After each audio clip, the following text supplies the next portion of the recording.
buenos días. Yo soy Yatir Díaz. Y David Díaz. Somos los productores de Urbanize.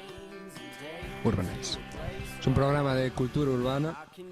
Esta tarde, mañana, depende cómo queráis verlo, vamos a tener a dos skaters.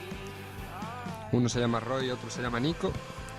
Y luego vamos a tener también a nuestro presentador Nane Jabú, también conocido como Mohamed Rabi Jabú Oliu, un grande.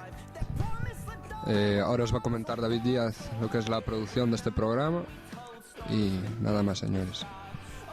Bueno, pues básicamente es conseguir al presentador y a los colaboradores.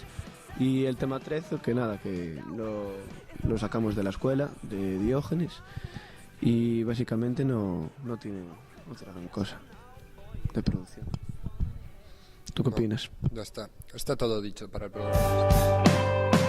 Pride is not what makes it to the mountaintop. Pride will never get you to that mountaintop. So spotlight, come and take me away. River, why don't you slip into my veins and take me to a place where I can be free.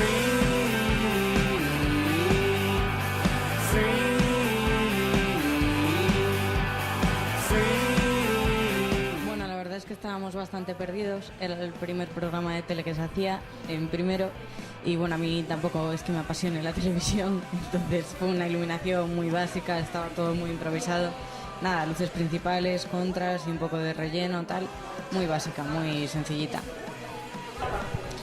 Sí, la verdad es que se trabaja guay con el grupo que tengo, o sea, estoy muy contenta con todos, nos llevamos todos muy bien y todos trabajan un montón, así que fenomenal. Bueno, yo no me enteré de eso, pero al parecer se quemó una alfombra porque se estropearon unos cicloramas, estallaron y bueno, cambiándolos dejaron las bombillas ardiendo prácticamente encima de la alfombra y empezó a salir humo y bueno, un Cristo creo, pero vamos, por lo demás todo muy bien.